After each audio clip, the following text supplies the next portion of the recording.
அண்ணாமலையை நீங்க வந்து ஒரு சின்ன கட்டத்துக்குள்ள போட்டு வைக்க முடியாது. அவர் திமிர் எழக்கூடிய ஒரு ஆள். அண்ணாமலையை மாதிரி ஒரு விஷயத்தை கரெக்டா புரிஞ்சுட்டு மக்கள்கிட்ட எடுத்து சொல்றது மட்டும் இல்ல, இஸ் அ குட் நெகோசியேட்டர். டிஎம்கேனுடைய தொண்டர்களுடைய மனசுல காங்கிரஸ் கட்சிக்கு என்ன மதிப்பு மரியாதை இருக்குங்கிறத நீங்க பார்க்கணும்.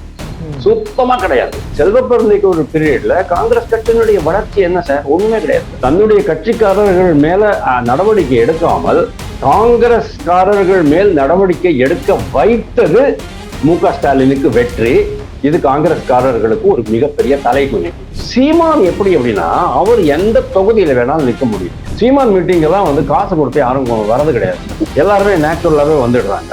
விஜய்க்கு இன்னொரு மிகப்பெரிய மைனஸ் பாயிண்ட் என்ன அப்படின்னு சொன்னா, கட்சி தொண்டர்கள் எல்லாருக்குமே ஏடிஎம்கே கூட கூட்டணி வச்சுக்கணும்னு தான் இருந்தது கரூர் சம்பவத்திற்கு பிறகு. ஓ பன்னீர்செல்வத்துக்கு எந்த செல்வாக்கும் கிடையாது. நீங்க என்ன நினைக்கிறீங்க? 3,50,000 வாக்குகள் அவர் வாங்கினாரு ராமநாதபுரத்துல. எல்லாம் அவருடைய வாக்குகளை, அதெல்லாமே பிஜேபி வாக்குகள், அது எல்லாமே மோடி வாக்குகள். இந்த தேர்தலில் மக்கள் ஓபிஎஸ்க்கும் டிஎம்டிகேக்கும் சரியான பாடம் புகட்டுவார்கள் அப்படிங்கிறது என்னோட நம்பிக்கை.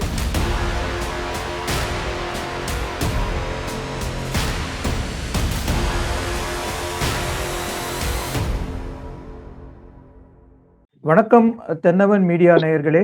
இன்று நம்முடன் அரசியல் விவாதத்தில் இணைந்திருப்பவர் திரு வாசுதேவன். அவரை வரவேற்போம். வணக்கம் சார். வணக்கம் சார். இன்னைக்கு பாஜக தேசிய தலைமையிலிருந்து ஒரு செய்தி வந்திருக்கு. அதாவது நிதின் நபீன் தலைமையில ஒரு தேசிய குழு பாஜக ஃபார்ம் பண்ண போறதாகவும், அதுல வந்து தமிழ்நாட்டில இருந்து திரு அண்ணாமலை இணைய போறதாகவும் தகவல் வந்திருக்கு. அந்த தகவலோடு நம்ம விவாதத்தை ஆரம்பிக்கலாம் சார். அதை பத்தி சொல்லுங்க. கண்டிப்பா. இது ஒரு வரவேற்கப்பட வேண்டிய நிகழ்வு. நிதின் நவீன் வந்து பாரதிய ஜனதா கட்சிக்கு புதுசு கிடையாது. ரொம்ப ஆலோசனை பண்ணி தான் அவரை வந்து தேசிய தலைமைக்கு கூப்பிட்டுருக்குறாங்க. 45 வயசு இளைஞர் அப்படிங்கிறதுனால மட்டும் இல்லை, அவர் வந்து ஒரு ஆர்எஸ்எஸ் காரர். இன் அடிஷன் டு தட் அவருக்கு வந்து இந்த பார்ட்டியினுடைய சித்தாந்தத்துல, கொள்கைகள்ல, இந்த செயல்பாடுகள்லாம் அவருக்கு பயங்கரமான ஈடுபாடு இருக்கு அப்படிங்கிறது எல்லாருக்குமே தெரியும். இவரை பத்தி நான் ஒரு சின்ன போஸ்ட் கூட போட்டிருந்தேன், ஃபேஸ்புக்ல போட்டிருந்தேன். அது பல தளங்கள்ல அது சுத்திட்டு இருந்தது நான் பார்த்தோம். இப்போ இவர் வந்த உடனே நார்மலி நீங்க பாத்தீங்கன்னு சொன்னா, ஒரு மாநில அளவுல கூட ஒரு தலைவர் மாற்றப்படும் போது அந்த தலைவருக்கு மிக நெருக்கமானவர்கள், நம்பிக்கைக்கு பாத்திரமானவர்கள் மட்டும்தான் அவருடைய அந்த டீம்ல இருப்பாங்க. அதாவது இந்த ஒர்க்கிங் டீம் அப்படிங்கிறது சொல்லுவாங்க. அதாவது நான் வந்து என்னுடைய இலக்கை அடைவதற்கு எனக்கு யார் யார் வேண்டும் அப்படிங்கிறத நிர்ணயிக்கிறதுக்கு எனக்கு சுதந்திரம் வேணும் அப்படின்னா ஒரு தலைவரும் நினைப்பாங்க. பல நிர்வாகங்கள்ல, கம்பெனி நிர்வாகங்கள்ல கூட நீங்க பார்க்க முடியும், I need a team, I have to rebuild my team அப்படின்னு தான் சொல்லுவாங்க. புதுசா வந்திருக்கிறவங்களுடைய இது என்ன, அணுகுமுறை என்ன, அவருடைய செயல்பாடு என்ன, அவருக்கு என்னென்ன வேணும், அவருடைய எதை ப்ரியாரிட்டைஸ் பண்ண போறாருங்கிறத பொறுத்துதான் இந்த மாதிரி டீம் எல்லாம் அமையும். அண்ணாமலை வந்த உடனே டக்குன்னு அந்த பழைய டீம், அதாவது எல் முருகனுடைய டீம் பின்னால போச்சு, இவங்க எல்லாம் முன்னால வந்தாங்க. அதே மாதிரி நயினார் நாகேந்திரன் வந்த உடனே அண்ணாமலை கூட இருந்தவங்க எல்லாம் கொஞ்சம் பின்னால போனாங்க, புதிய டீம் பொறுப்பேற்றுக்கிட்டு அப்படி பார்த்தோம். அதே மாதிரிதான் நட்டாவுடைய டீம் இப்போ பின்னால போயிட்டு புது டீம் முன்னால போறோம். அவங்களுக்கும் அவங்க அதுல வந்து அதிரடியாக செயல்படக்கூடியவர்கள். யாரு கூட எனக்கு இந்த கம்ஃபர்ட் லெவல் இருக்கு, மோஸ்ட் இம்பார்ட்டன்ட் அது ஒண்ணுதான் சார், கம்ஃபர்ட் லெவல் சார். உங்ககிட்ட நான் ஒரு பொறுப்பை ஒப்படைக்கிறேன்னு சொன்னேன்னா நீங்க அந்த பொறுப்பை ஒழுங்கா பண்ணிட்டு வருவீங்க அப்படிங்கிற அந்த கான்பிடன்ஸ் எனக்கு இருக்கணும். அதே சமயம் உங்களோட ஒர்க் பண்றதுல எனக்கு ஒரு கம்ஃபர்ட் லெவல் கிடைக்கணும். அதைத்தான் அவங்க வந்து முக்கியமா பார்ப்பாங்க. அதுக்கேற்ற மாதிரி அவங்களுக்கு ஃபுல் ஃப்ரீடம் கொடுத்துட்டு இருக்கிறதா நான் கேள்விப்பட்டேன். இவர் வந்து நட்டாவை விட இன்னும் அதிரடியாக செயல்படக்கூடிய ஒரு தலைவராக வருவார் அப்படின்னு நான் நினைக்கிறேன். தமிழ்நாட்டில இருந்து அண்ணாமலை ஆதரவாளர்கள்லாம் ரொம்ப நாளா சொல்லிக்கிட்டு இருக்காங்க, அண்ணாமலையை வந்து பதவியிலேருந்து விலகின உடனே 1 வருஷம் ஆச்சு, இன்னும் அவருக்கு ஒண்ணுமே கொடுக்கல அப்படிங்கிற மாதிரி. 1 வருஷம் இல்லை, 10 மாசம் தான் ஆயிருக்கு, அவருக்கு ஒண்ணுமே கொடுக்கலங்கிற மாதிரி. பாயிண்ட் என்ன அப்படின்னா, ஒரு மாநில தலைவர் பதவியிலேருந்து இறங்கிட்டாரு, டேர்ம் முடிஞ்சு போச்சுன்னு சொன்னா அதுக்கு அடுத்தது வந்து உங்களுக்கு என்ன அப்படின்னு பார்க்க கூடாது. அது வந்து ஒரு சாதாரண தலைவரா மாறிடுவாரு, அவ்வளவுதான். அதாவது ஒரு சாதாரண தொண்டரா மாறிடுவாரு. இப்போ பழைய தலைவர்கள் நிறைய பேர் இருக்காங்க, பொன் ராதாகிருஷ்ணன் இருக்காரு, தமிழிசை சவுந்தரராஜன் இருக்கிறாங்க. அவங்க எல்லாம் இப்போ வந்து சாதாரண தொண்டர்களா தான் இருக்கிறாங்க. எல்லாருக்குமே நீங்க வந்து எம்எல்ஏவோ இல்லை எம்பியோ ஆக்க முடியாது, மத்திய மந்திரி சபையில அமைச்சர்களாக ஆக்க முடியாது. அவங்களுக்கு வந்து செப்பரேட்டா டாஸ்க் எல்லாம் கொடுக்கப்படும் அவ்வப்போது. அந்த மாதிரி டாஸ்க் தான் அண்ணாமலையும் பண்ணிட்டு இருந்தார் அப்படிங்கிறத பாக்குறோம். ஆனா என்னுடைய புரிதல் என்ன அப்படின்னா, அண்ணாமலையை நீங்க ஒரு சின்ன கட்டத்துக்குள்ள போட்டு வைக்க முடியாது. அவர் திமிர் எழக்கூடிய ஒரு ஆள். அவருக்கு ஆம்பிஷன் ரொம்ப இருக்கு. அதே சமயம் அந்த ஆம்பிஷன் அச்சீவ் பண்றதுக்கான அந்த வெறித்தனம், அந்த கில்லர் இன்ஸ்டிங் அப்படின்னு சொல்லுவாங்க இல்லையா, அது ரொம்ப இருக்கு அவருக்கு. இன்னைக்கு பாரதிய ஜனதா கட்சிக்கு இருக்கிற இந்த எதிர்ப்புகள்லாம் பாத்தீங்கன்னா, அதாவது காங்கிரஸ் கட்சியினுடைய இந்த முட்டாள்தனமான சில எதிர்ப்புகள், ஒரு சில மாநில கட்சிகள் DMK for example, Trinamool Congress கட்சி இன்னொரு எக்ஸாம்பிள், இவங்களுடைய எதிர்ப்புகள் எல்லாம் நம்ம சரி கட்டுறதுக்கு வெளிநாட்டு சதி ஏகப்பட்டது நடந்துட்டு இருக்கு. இப்போ ட்ரம்ப் திடீர்னு 10% சொன்னாரு, இன்னொரு 5% அப்படிங்கிறாரு. இப்போ இந்த மாதிரியான சேலஞ்சஸ் எல்லாம் அதிகமாகும் போது அதை கரெக்டா ஹேண்டில் பண்ணக்கூடிய ஆளுகள் தான் வேணும். அண்ணாமலை அந்த இடத்துல கரெக்டா ஃபிட் ஆயிடுறாரு. அதைத்தான் நம்ம நிதின் நவீன் பார்த்திருக்கிறாரு அப்படின்னு நான் நினைக்கிறேன். அண்ணாமலையை மாதிரி ஒரு விஷயத்த கரெக்டா புரிஞ்சுட்டு மக்கள்கிட்ட எடுத்து சொல்றது மட்டும் இல்ல, is a good negotiator. Trump சொன்னார் இல்லையா, Narendra Modi is a very tough negotiator அப்படின்னுட்டு. அதே மாதிரிதான் இவரும் ஒரு நல்ல டஃப் நெகோசியேட்டர். தன்னுடைய பிரின்சிபிளை காம்ப்ரமைஸ் பண்ணாம தனக்கு வேண்டியதை சாதிச்சு கொள்ளக்கூடிய சாதுரியம் படைத்த ஒரு அண்ணாமலையா அவங்க எடுப்பாங்கன்னு நான் நினைக்கிறேன். கூடவே ஆல்ரெடி மகளிர் அணி பிரசிடென்டா இருக்கிற, நேஷனல் லெவல்ல இருக்கிற ஒரு பெண்மணி, நம்ம கோயம்புத்தூர்காரங்க வானதி ஸ்ரீனிவாசன், அவங்களையும் எடுப்பாங்க அப்படின்னு கேள்விப்பட்டோம். ஆனா இப்போ இருக்கிற கண்டிஷன்ல பெண்களுடைய இதுக்கு, அதாவது ஆல் இண்டியால லெவல்ல வேலை பண்றதுக்கு இந்த பெண்கள் எல்லாம் அவங்க போடுவாங்களாங்கிறது தெரியல. மாறாக பாரதிய ஜனதா கட்சி தலைமை எப்படி யோசிக்கிறது அப்படின்னா, RSS அப்படிதான் யோசிக்குது.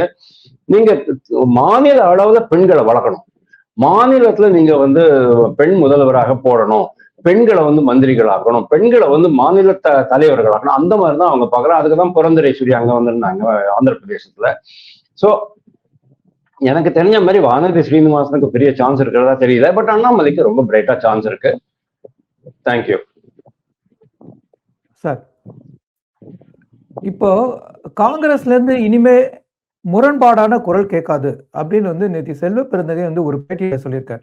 ஸோ காங்கிரஸ் திமுகவோட மிரட்டலுக்கும் அவங்களோட டாக்டிக்ஸ்க்கும் பணிஞ்சிடுச்சா, இல்லாட்டி திமுக கேட்பது போல இனி ஆட்சியில பங்கு கேட்கவே மாட்டோம் அப்படின்னு அவங்க எழுதி தரவும் தயாரா இருக்காங்களா?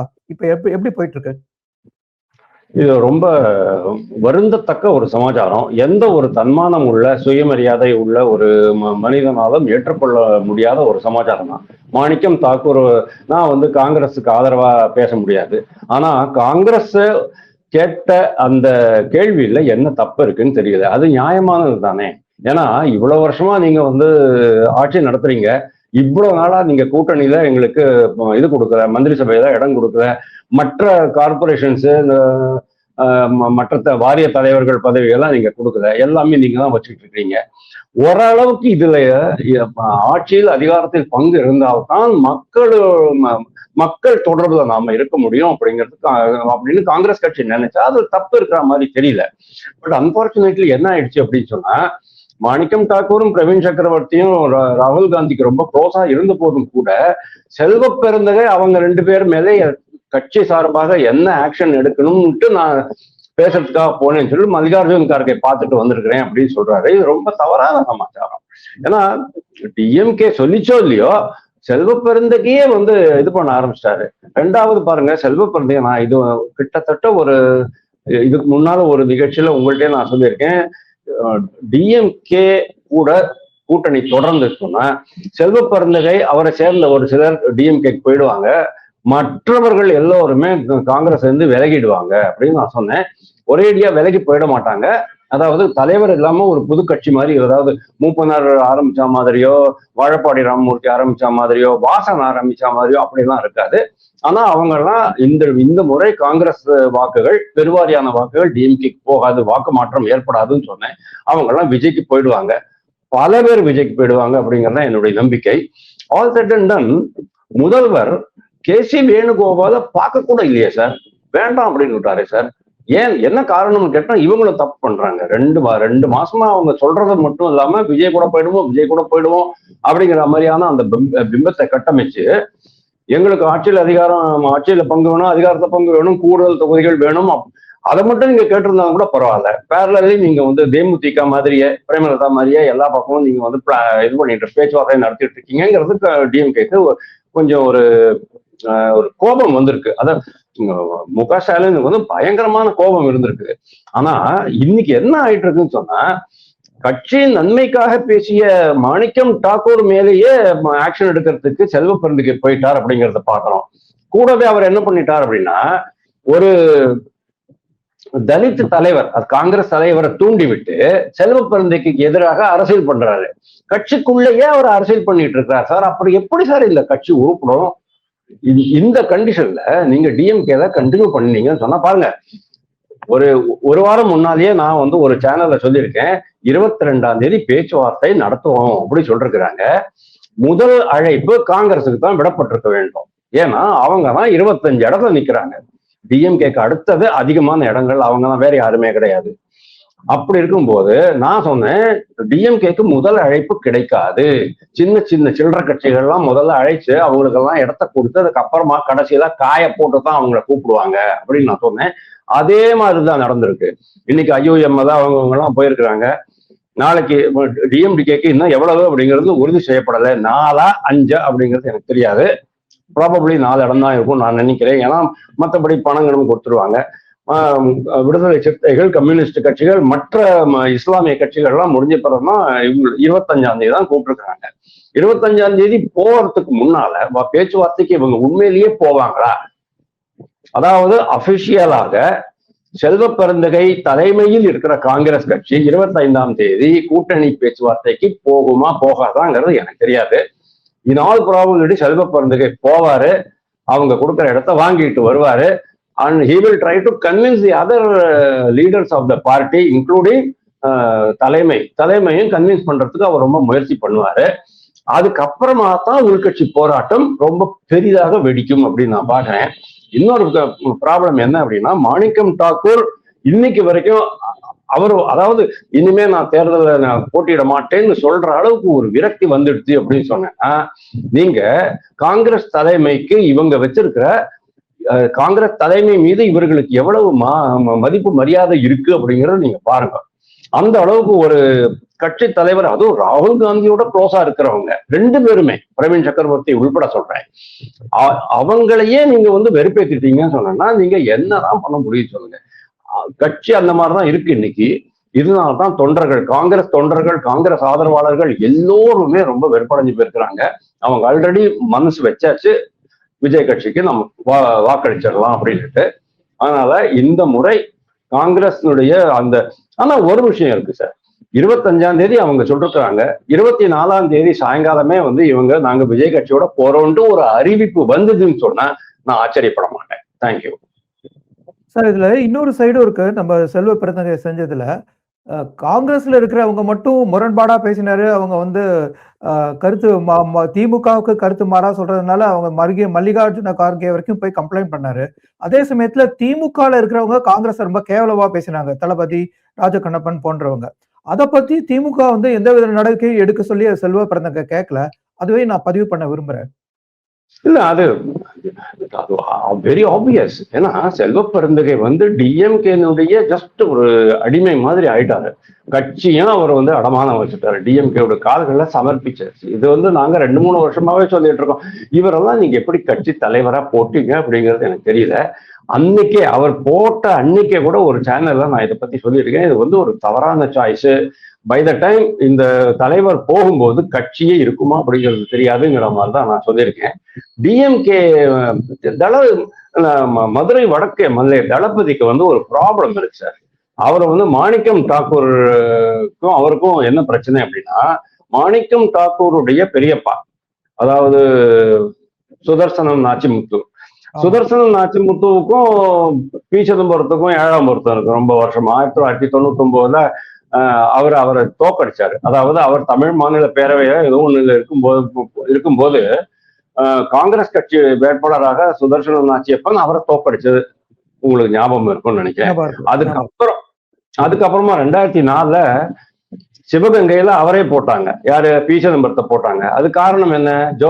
சோனியா, இவர் போயிட்டு சோனியா காந்தியோட இதை பிடிச்சி, காலை பிடிச்சி எனக்கு அந்த சீட் வேணும்னு கேட்ட உடனே அவங்க வந்து நாச்சியப்பனுக்கு கொடுக்கல. நாச்சியப்பனும் பயங்கர கடுப்பு. நாச்சியப்பன் என்ன பண்ணாங்க? சமாதானப்படுத்துறதுக்காக ஜூன் மாசம் அவரை வந்து ராஜ்யசபாக்கு அனுப்பிச்சாங்க. இன்னைக்கு 2009 நாச்சியப்பனே சொல்றாரு, என்னுடைய தம்பி பையன் மாணிக்கம் தாக்கூருக்கு விருதுநகர் கொடுங்க அப்படின்ட்டு அவர் கேட்கிறாரு. அதே மாதிரி அவங்க விருதுநகர் கொடுத்துறாங்க. விருதுநகர் ஃபர்ஸ்ட் டைம் அப்போதான் வந்து கிரியேட் ஆயிட்டு இருக்கு, அந்த லோக்சபா சீட் கிரியேட் ஆயிட்டு இருக்கு, இந்த சாத்துக்குளத்துல மாத்தி. ரைட். இப்போ இவர் மாணிக்கம் தாக்கூர் என்ன சொல்றாரு? மதுரை வடக்குல நாச்சியப்பனுடைய பையன் ஜெயசிம்மாவை நிறுத்தணும் காங்கிரஸ் கட்சிக்கு எம்எல்ஏ சீட்டுக்கு அப்படிங்கிறாரு. இதுதான் அவருக்கு வந்து பிடிக்காம போச்சு, தளபதிக்கு பிடிக்காம போயிடுச்சு. தளபதி வந்து யோசிக்கிறாரு. தளபதி வந்து முதல்ல சேடப்பட்டியில ரெண்டு ட்ரிப்பு தேர்தல் நின்று ஒரு ட்ரிப் ஜெயிச்சிருக்கிறாரு. மதுரை வெஸ்ட்ல 2 ட்ரிப்பு நின்று 2 ட்ரிப்பு தோத்துருக்கிறாரு.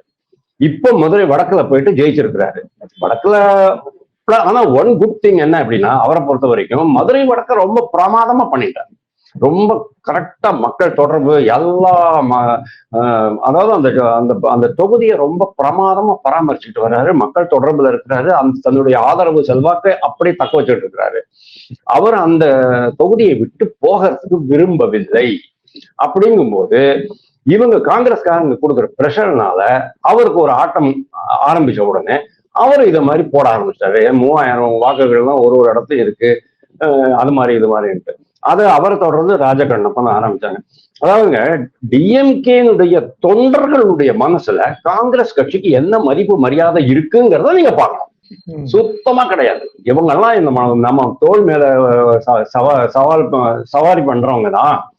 இவங்களுக்கு என்னத்துக்கு மந்திரி சபையில பங்கு கொடுக்கணும், வாரிய தலைவர் பதவியே கொடுக்கணும்னு அவங்க கேட்கறது, அதுவும் நியாயமா தான் இருக்கு. காங்கிரஸ் கட்சி செல்வ பெருந்தகையுடைய பீரியட்லயோ அழகிரி பீரியட்ல ஓரளவுக்கு ஏதோ கொஞ்சம் ஒரு விசிபிலிட்டி இருந்துச்சு. செல்வ பெருந்தகைக்கு ஒரு பீரியட்ல காங்கிரஸ் கட்சியினுடைய வளர்ச்சி என்ன சார்? ஒண்ணுமே கிடையாது சார். உங்களுக்கு இந்த மாவட்ட தலைவர்களை சேஞ்ச் பண்றதுலயே அவங்களுக்கு வந்து பொறுமா போயிடுச்சு. அதுலயே பாதி பேருக்கு மேல இதுவா இருந்தாங்க. அதே மாதிரி அணித்தலைவர்கள் நியமனத்திலையும் எக்கச்சக்கமான முட்டு மோதல்கள் இருந்தது, மனக்கசப்பு எக்கச்சக்கமா ஏற்பட்டு இருந்தது. அதனால காங்கிரஸ்குள்ளேயே இவ்வளவு பிரச்சனையா இருக்கும்போது டிஎம்கே ஆக்சுவலி என்ன பண்ணிட்டாங்க அப்படின்னா, ராஜகண்ணப்பனை கூப்பிட்டாங்க. கரெக்ட், ராஜகண்ணப்பனை ராத்திரியா நெல்லையில இருந்து கூப்பிட்டாங்க. அவரும் மதுரைக்கு வந்து ஃபிளைட்டை பிடிச்சிட்டு மெட்ராஸ்க்கு வந்துட்டாரு. என்ன ஆக்ஷன் எடுத்தீங்க? வாய்ப்பூட்டு போட்டீங்களா?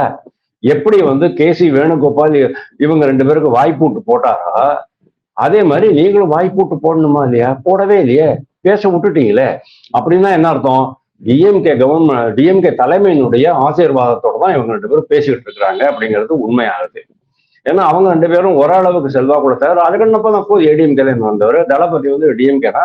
தளபதி வந்து கொஞ்சம் கொஞ்சமா செல்வாக்கு அதிகம், அவருடைய செல்வாக்கு அந்த கிராஃப அதிகமாகி போயிட்டு இருக்கு, இன்க்ரீஸ் ஆகிட்டு இருக்குங்கிறத நம்ம பார்க்குறோம். ப்ராபபிளி 2021 2026 அவங்க ஜெயிச்சு திருப்பியும் ஸ்டாலின் 2.0 வந்தது சொன்னா தளபதியை வந்து ஒரு மினிஸ்டரா கூட போடலாம், சொல்ல முடியாது. ஆனா என்ன இதுல ப்ராப்ளம் என்ன அப்படின்னா, மதுரைக்குள்ளேயே ப்ராப்ளம் என்ன அப்படின்னா, உங்களுக்கு வந்து இவர் இருக்காரு, மூர்த்தி இருக்கிறாரு, பிளஸ் நம்ம பழனிவேல் தியாகராஜன் இருக்கிறாரு. அவங்க 2 பேர் இருக்கும்போது இவரையும் கொண்டு வர முடியுமா அப்படிங்கிறது ஒரு பெரிய ப்ராப்ளமா இருக்கு. ஆக மொத்தம் இந்த ட்ரிப்பு தளபதியினுடைய அந்த சீட்டு ஆட்டம் கண்டு விடும் அப்படிங்கிறத நாம பார்க்க முடியும். அதே சமயம் தன்னுடைய கட்சிக்காரர்கள் மேல நடவடிக்கை எடுக்காமல் காங்கிரஸ்காரர்கள் மேல் நடவடிக்கை எடுக்க வைத்தது மு.க. ஸ்டாலினுக்கு வெற்றி. இது காங்கிரஸ்காரர்களுக்கு ஒரு மிகப்பெரிய தலைகுனிவு. இப்ப கே.என். நேரு மேல வந்து அந்த கேஸை வந்து எஃப்ஐஆர் போட சொல்லி கோர்ட் வந்து சொல்லியிருக்கு. அது எஃப்ஐஆர் வந்து பதிவு பண்ணி அவங்க வந்து அரெஸ்ட் பண்ணுவாங்களாங்கிறது ஒரு பக்கம் இருக்கட்டும். அவர் வந்து நேற்று முன்தினம் முதல்வரை சந்திச்சார் அப்படின்னு ஒரு நியூஸ் வந்தது. தன்னுடைய பதவியை வந்து திறந்துட்டு அவர் வந்து சட்டப்படி இந்த சிக்கலை, அவர் மேல இருக்கிற கேஸை சந்திப்பாரா? என்ன நினைக்கிறீங்க? இல்ல, பதவியெல்லாம் திறக்கிற கொஸ்டினே கிடையாது. பதவியெல்லாம் ஏன் திறக்கணும்? ஆக்சுவலி பொன்முடி பதவி திறந்தாரா, இவர் பாலாஜி பதவி, செந்தில் பாலாஜி பதவி, அதெல்லாம் அது மாதிரிலாம் பண்ணவே மாட்டாங்க.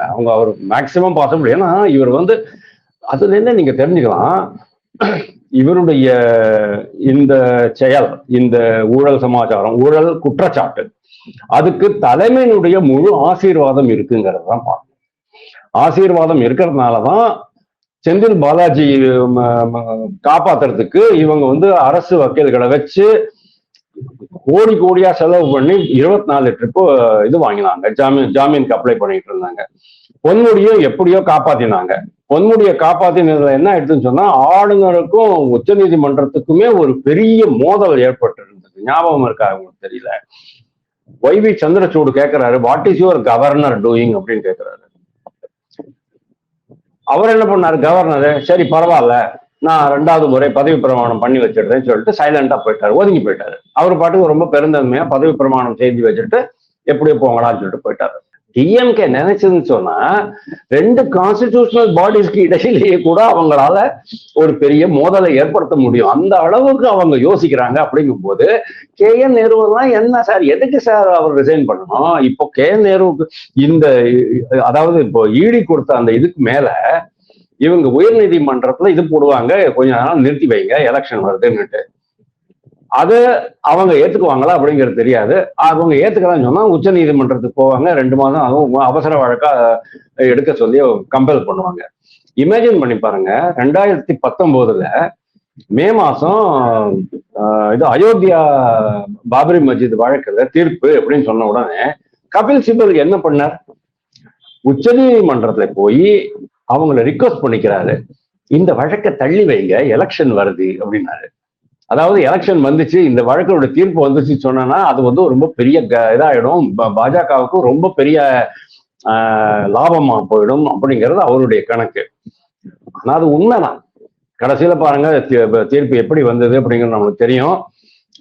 அந்த தேர்தலில் பாஜக தனித்து 303 இடத்து பாராளுமன்றத்துல, அது ரொம்ப பெரிய பிளஸ் ஒரு 333 கூட்டணியோட சேர்த்து எடுத்தாங்க அப்படிங்கிறது நம்ம பார்த்தோம். அதனால்தான் அடுத்த ட்ரிப்பு வந்து அப்கி பார் 400 பார், இந்த ட்ரிப்பு 400 தொடுவோம் அப்படிங்கிற மாதிரி அவங்க கணக்கு போட ஆரம்பிச்சாங்க. 2024 அது நடக்கல, அது வேற விஷயம். சோ நான் சொல்ல வந்தது என்ன அப்படின்னா, KN நேரு இந்த முறை அதேதான் நடக்கும். எப்படி செந்தில் பாலாஜியை காப்பாத்தினாங்களோ, பொன்முடியை காப்பாத்தினாங்களோ, பெரிய சாமியை கூட காப்பாத்திட்டு இருக்கிறாங்களோ, ஃபார் தட் மேட்டர் வேலூர்காரர் காட்பாடிக்காரர் காப்பாத்திட்டு இருக்காங்களோ, அதே மாதிரி KN நேருவையும் காப்பாற்றுவார். ரொம்ப சிம்பிள் கேள்விதான் அவங்க கேட்டது. இதெல்லாம் எப்படி உங்களுக்கு உங்களுடைய தம்பியோட இதுல இருக்கு? அரசு சமாச்சாரம், அரசு சம்பந்தப்பட்ட பல விஷயங்கள், ஆள் சேர்க்கை விஷயங்களாகட்டும், கான்ட்ராக்ட் விஷயங்களாகட்டும், இதெல்லாம் எப்படி அவங்க கையில கிடைச்சிச்சு? உங்களுடைய தம்பியினுடைய ஃப்ரெண்ட்ஸுடைய மொபைல் எல்லாம் இதெல்லாம் எப்படி போச்சு? இந்த 10 ரூபா அந்த இதெல்லாம் வருது, 10 ரூபா அந்த போட்டோ, 10 ரூபாயோட நம்பர், இதெல்லாம் எப்படி வந்தது அப்படிங்கிற மாதிரி கேட்குறாங்க. கேட்கப்பட வேண்டிய கேள்விகள் தான். ஆனா இந்த இப்போ கள நிலவரம் எப்படி இருக்கு அப்படின்னு சொன்னா, இது வெளியில வந்ததுன்னு சொன்னா, அதாவது கேஸ் போட்டுட்டாங்கன்னு சொன்னா ஆட்டோமேட்டிக்கலி இவர் வந்து பதவி இழக்க வேண்டி வரும். அது வந்து டிஎம்கேக்கு ஒரு மிகப்பெரிய டேமேஜ் பண்ணிடும், இமேஜ் டேமேஜ் ஆயிடும். அப்படிங்கிறதுனால அதை தள்ளி போடுறதுக்கான எல்லா முயற்சியிலும் டிஎம்கே ஈடுபடும். இப்போ கொஞ்சம் அசால்ட் இதுக்கு வந்துட்டாங்க அவங்க. அதாவது அசால்ட் அப்படின்னா அடிச்சு விளையாடக்கூடிய அந்த ஒரு இடத்துக்கு வந்துட்டு இருக்கிறாங்க. ஏன்னா அவங்களுக்கு வந்து ஒரு தோல்வி பயம், அதாவது ஒரு பேனிக் மோடுல அவங்க வந்திருக்கிறாங்க. பேனிக் மோடுல வந்திருக்கும் போது என்ன ஆகும் அப்படின்னு சொன்னா, உடனே அஃபென்சிவா தான் ஆகும். அஃபென்சிவா ஆடுறதுக்கு அவங்க முயற்சி பண்ணுவாங்க. ஆனா அதை தோத்து போவாங்க. ப்ராபபிளி உச்ச நீதிமன்றமோ உயர் நீதிமன்றமோ இவர்களுடைய கோரிக்கையை ஏற்காதுன்னு நான் நினைக்கிறேன். This is about Nehru. Sir, இப்ப எப்பயுமே ஒரு தேர்தல் களம் வந்துச்சுன்னா தலைவர்கள் எந்த தொகுதியில நிற்க போறாங்க அப்படிங்கிறதுல ஒரு ஆவல் வந்து ரொம்ப அதிகமாக மக்களுக்கு வரும். அந்த விதத்துல முதல் தலைவரா தான் நிற்க போற தொகுதியா காரைக்குடியை வந்து நாம் தமிழர் தலைவர் சீமான் அனௌன்ஸ் பண்ணியிருக்காரு. அது நீங்க எப்படி பாக்குறீங்க? அவருடைய நேற்று பேச்சு கேட்டீங்களா? அதை பத்தி உங்களோட ஒப்பீனியன் என்ன? நாம் தமிழருக்கு ஆதரவு பெறுகிறதா? இல்ல, அவருக்கு வந்து நேட்டிவ் கேட்டுங்கிற பிரச்சனை கிடையாது. அதாவதுங்க, இன்னைக்கு தமிழ்நாட்டுல எந்த தொகுதியில வேணாலும் தைரியமா நிற்கக்கூடியவர்கள். அந்த காலத்துல எம்ஜிஆர் ஜெயலலிதா எந்த தொகுதி, பர்கூர்ல நின்று தோத்து போனாங்க ஜெயலலிதா, ஆண்டிப்பட்டியில எம்ஜிஆர் நின்னாரு, ஸ்ரீரங்கத்துல ஜெயலலிதா நின்னாங்க, கருணாநிதி குளித்தலையில நின்னாரு. யோகி, நான் சொல்றேன் 1989 குளித்தலைக்கு கருணாநிதிக்கு என்ன சம்பந்தம்? நின்று ஜெயிச்சாங்க. அவங்களாம் பண்ணிடுவாங்க. ஆனா இன்னைக்கு இருக்கிற லெவல்ல எந்த தொகுதியை வேணாலும் நான் நின்று ஜெயிப்பேன் அப்படின்ட்டு அந்த இது இருக்கிறது, அந்த செல்வாக்கு இருக்கிற ஒரு தலைவர் யாரா இருக்காங்களான்னு கேட்டா என்னை பொறுத்த வரைக்கும் கிடையாது. ஸ்டாலின் ஆல்ரெடி குளத்தூரை விட்டுட்டு 1000 லைட்ஸ்க்கு வந்துடலாமான்னு பாக்குறாரு. ஏன் சார் 1000 லைட்ஸ்க்கு வரீங்க? 1000 லைட்ஸ்ல இஸ்லாமியர்கள் பாப்புலேஷன் அதிகமா இருக்கு. அதுல எஸ்ஐஆர்ல 1000 லைட்ஸ்ல எவ்வளவு இதுல எஸ்ஐஆர்ல எவ்வளவு வாக்காளர்கள் நீக்கப்பட்டிருக்கிறார்கள் அப்படிங்கிறது தகவல் என்கிட்ட இம்மீடியட்ல இல்ல. நான் நேற்றுக்கே பார்க்க ஆரம்பிச்சு பார்க்கல. ஸோ உதயநிதிக்கும் கொஞ்சம் ப்ராப்ளம் இருக்கு, இவருக்கும் ப்ராப்ளம் இருக்கு. சீமான் எப்படி அப்படின்னா அவர் எந்த தொகுதியில வேணாலும் நிற்க முடியும். அவர் ஒருத்தர் தான் என்னை பொறுத்த வரைக்கும். ஈவன் விஜய் கூட நிற்க முடியும். அவங்க வந்து மதுரைன்னு சொல்லிட்டு இருந்தாங்க. இப்போ வந்து சென்னையில இங்க விருகம்பாக்கம், வேளாச்சேரி, டி நகர், பன்னிக்குளம் இடைமறித்தலுக்கு பெரம்பூர் அப்படின்னு கேள்விப்பட்டேன். விஜய் வந்து நிக்கலாம். பெரம்பூர் இப்போ லேட்டஸ்டா இப்போ இன்னைக்கு சாயங்காலம் நானும் கேள்விப்பட்டேன் பெரம்பூர் அப்படின்னுட்டு. ஏன் பெரம்பூர் அப்படிங்கிறது எனக்கு தெரியல. அதாவது பெரம்பூர்ல இருக்கிற அந்த கட்சிக்காரர்கள் சொல்றாங்க ஒரு தீர்மானம் நிறைவேற்றிருக்காங்க. நீங்க வந்து அது ஒன்றும் பெரிய விஷயம் கிடையாது. ஆனா அவங்கள மாதிரியே எல்லா தொகுதி கட்சிக்காரர்களும் தீர்மானம் நிறைவேற்ற முடியும். அதெல்லாம் வந்து ஒரு கைட்லைன் மாதிரி எல்லாம் நம்ம எடுத்துக்க முடியாது. ஒரு யார்ட் ஸ்டிக் கிடையாது. ஆனா சீமான் வந்து நேத்திக்கு பாருங்க அந்த மீட்டிங்ல ரொம்ப ஃபர்ஸ்ட் கிளாஸ் மீட்டிங். சீமான் மீட்டிங் எல்லாம் வந்து காசு கொடுத்து யாரும் வரது கிடையாது சார். எல்லாருமே நேச்சுரலாவே வந்துடுறாங்க. ஓரளவுக்கு அவருக்கு நேற்றுக்கு காசு செலவு பண்றப்பாருன்னு நான் நினைக்கிறேன்னா ரொம்ப பெரிய கூட்டமா இருந்துச்சு. அவன் கரெக்டா டிஎம்கே ஏடிஎம்கேயும் ரொம்ப கரெக்டா பேய விரட்டிட்டு பிசாச கல்யாணம் பண்ணிக்காதீங்க அப்படின்னு அவரே சொல்றாரு. அதே மாதிரிதான் பாஜகவும் காங்கிரஸும் டெல்லியில ஆளுங்க ஆண்டுகிட்டு இருக்கிறாங்க. நீ கொஞ்சம் அடி, நான் கொஞ்சம் அடிக்கிறேன் அப்படின்ட்டு பாஜக மேல ஏன் அவருக்கு இவ்வளவு ஒரு வெறுப்பு வன்மம் அப்படிங்கிறது எனக்கு தெரியல. டிஎம்கே பொறுத்த வரைக்கும் அவர் சொல்றதும் நம்ம ஒத்துக்க வேண்டியதுதான். ஆனா பாஜகவுக்கும் காங்கிரஸுக்கும் ஈக்குவேட் பண்றது என்னால ஒத்துக்க முடியல. நான் வந்து ஒரு பெரிய ஆதரவாளர் கிடையாது. பட் நான் I like the way he delivers. அந்த அவருடைய இந்த பேச்செல்லாம் ரொம்ப இன்ட்ரெஸ்டிங்கா உணர்ச்சி கொந்தளிப்போட இருக்கும் அப்படிங்கிறதெல்லாம் பாக்குறோம். அதெல்லாம் ரொம்ப இன்ட்ரெஸ்டிங்கா இருக்கும். ஆனா அது வேலைக்கு வர மாட்டேங்கிறது. என்ன நேத்திக்கு ப்ரூவ் பண்றாரு அப்படிங்கறத நான் சொல்றேன். நேத்திக்கு மீட்டிங்ல அவர் என்ன ப்ரூவ் பண்றாரு அப்படின்னா, நீங்க கேட்ட கேள்வி காரைக்குடி என்ன சார், எங்க வேணாலும் திருச்செந்தூர்ல போயிட்டு நின்று அவர் ஜெயிச்சுட்டு வருவார் சார். அது ஒன்றும் ப்ராப்ளம் கிடையாது. ஜெயிப்பாராங்கிறது கொஞ்சம் இதுதான். ஆனா நின்று போட்டு டஃப் ஃபைட் கொடுக்கக்கூடிய ஒரு ஆளு தான். ரைட். நேத்திக்கு அவர் என்ன ப்ரூவ் பண்றாரு அப்படின்னா, பாதி பேர் விஜய் கட்சிக்கு போயிட்டு இருந்தாங்க. 15-20 மாவட்ட செயலாளர்கள் எல்லாமே விட்டுட்டு விஜய் கட்சியோட ஜாயின் பண்ணிட்டாங்க. இன்னைக்கு அங்க போனவங்களுக்கு எல்லாம் ரீதிங்கிங் நடந்துட்டு இருக்கு. அதுதான் இம்பார்ட்டன்ட். நேத்திக்கு அவர் போட்ட மீட்டிங்ல அந்த கும்பலை பார்க்கும்போதே அவருக்கு இருந்த அந்த கான்பிடன்ஸ் லெவலை பார்க்கும்போது நீங்க தெரியும், விஜய்னால ஒரு மிகப்பெரிய பாதிப்பை நாம் சந்திக்கவில்லை அப்படிங்கிறத அவர் ப்ரூவ் பண்றாரு. விஜய்னால என்னுடைய வாக்குகளை ரொம்ப பெரிய அளவு பிரிக்க முடியாது, என்னுடைய சமுதாயம், என்னுடைய ஆதரவாளர்கள் என்னுடனேயே இருக்கிறார்கள்ங்கிறத அவர் கரெக்டா ப்ரூவ் பண்றாரு நான் பாக்குறேன். That's a very good thing. ஆனா விஜயனுடைய கட்சி இன்னைக்கு என்ன இருக்குன்னு சொன்னா கொஞ்சம் மந்தகதியில் தான் இருக்கு. அவங்க வந்து இப்போ ஆன்லைன் கேம்பெயின் தான் பண்ண போறேன்றாங்க. ஆன்லைன் கேம்பெயின் வந்து தமிழ்நாடு போறது இந்தியாவிலேயே ஆன்லைன் கேம்பெயின்லாம் வந்து செகண்டரி தான். மெயின் கேம்பெயின் வந்து இங்க கீழே இறங்கி மக்களோட மக்களா இருந்து வாக்கு சேகரிச்சுட்டு வரணும். அதுதான் இம்பார்ட்டன்ட்.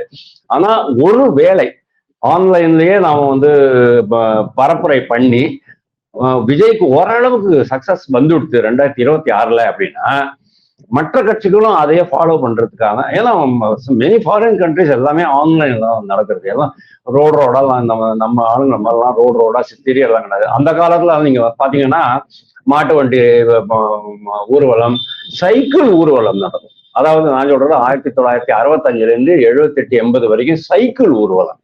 அதுக்கப்புறமா அந்த டூ வீலர் எல்லாம் வர ஆரம்பிச்சோடனே டூ வீலர்ஸ் ஒரு 100 டூ வீலர் இப்படி போவோம், பெருசா கோஷம் போட்டுட்டு போவாங்க. அந்த மாதிரியான ஒரு பிரதர்ஷன இதெல்லாம் டிஸ்பிளே எல்லாம் பண்றதுக்கு விஜயே விரும்ப மாட்டேங்கிறாரு. அவர் வெளியே வர மாட்டேங்கிறாரு. அதான் வந்து எல்லாரும் சொல்றாங்க, முதல்ல வீட்டை விட்டு வெளியில வாங்க, மக்களை சந்திங்க அப்படின்னு சொல்றாரு.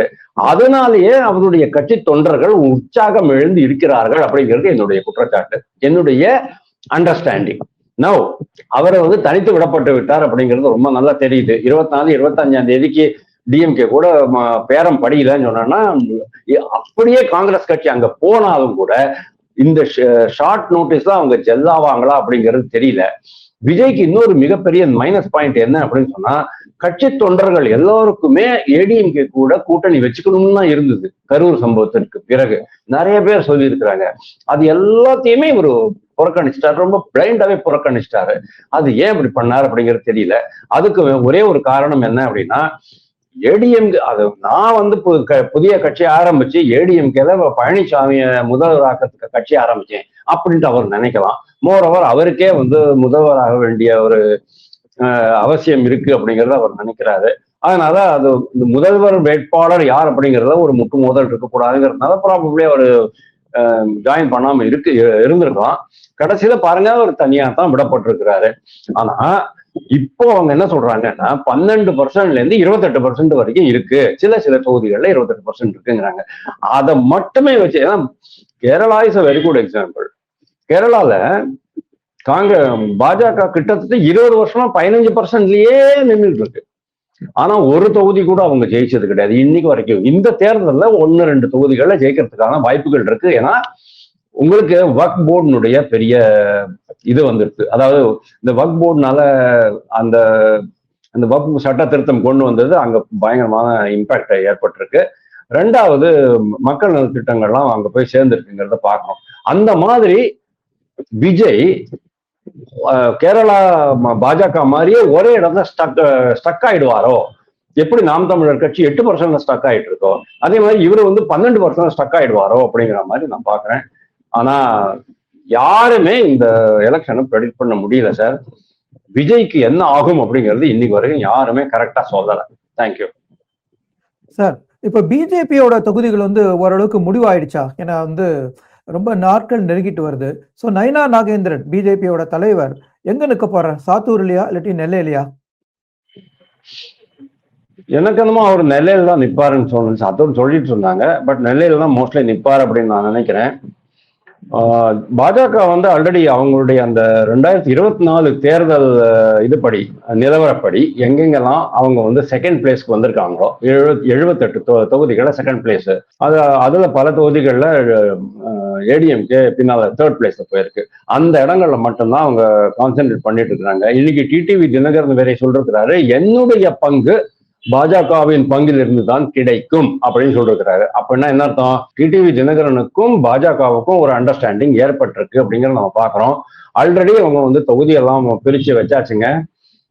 24ஆம் தேதி முதல் வேட்பாளர் பட்டியல் அறிவிக்கப்படும் இவங்க வரை சொல்லிருக்கிறாங்க, அதாவது ஏடிஎம்கேல. சோ அவங்க ஷுவரா அவங்க கையில தான் இருக்கும் அப்படிங்கிற அந்த தொகுதிக்கு மட்டும்தான் அவங்க வந்து முதல்ல இது பண்ணுவாங்க.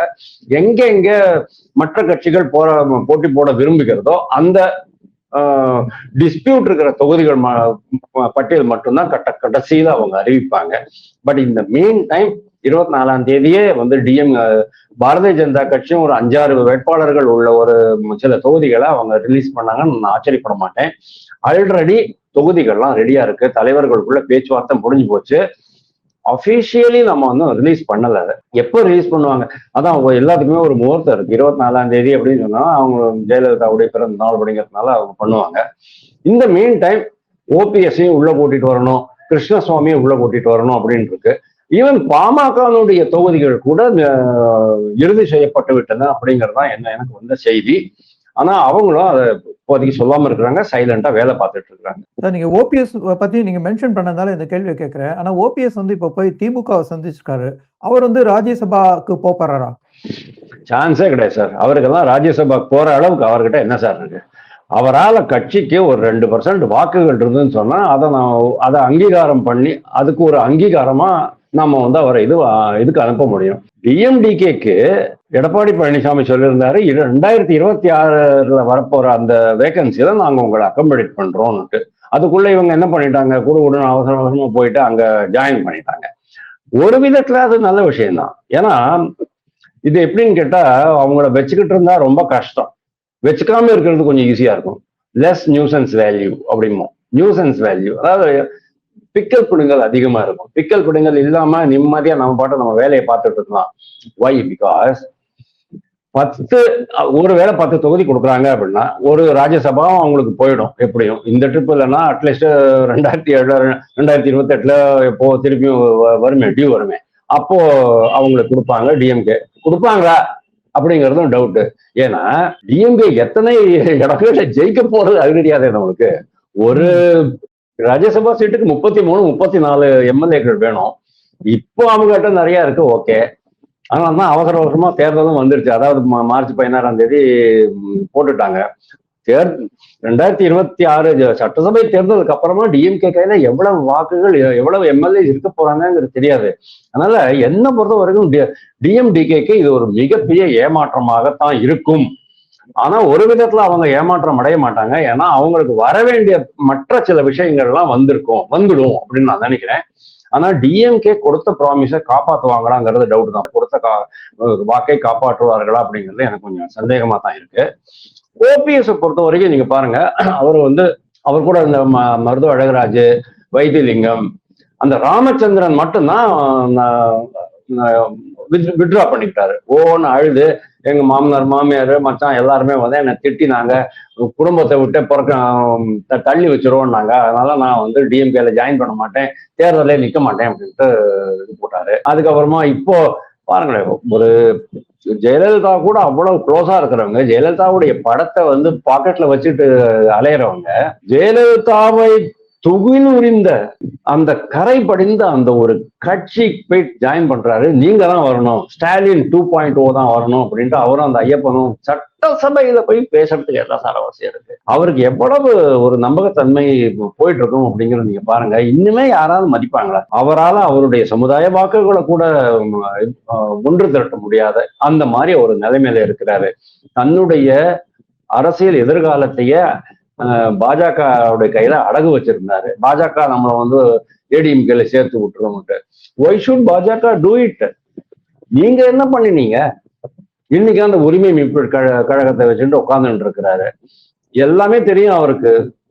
கோர்ட்ல போனா அந்த கேசஸ் கம்ப்ளீட் ஆகிறதுக்கு இன்னொரு 50-100 வருஷம் ஆகும் அப்படிங்கிறது தெரியும்.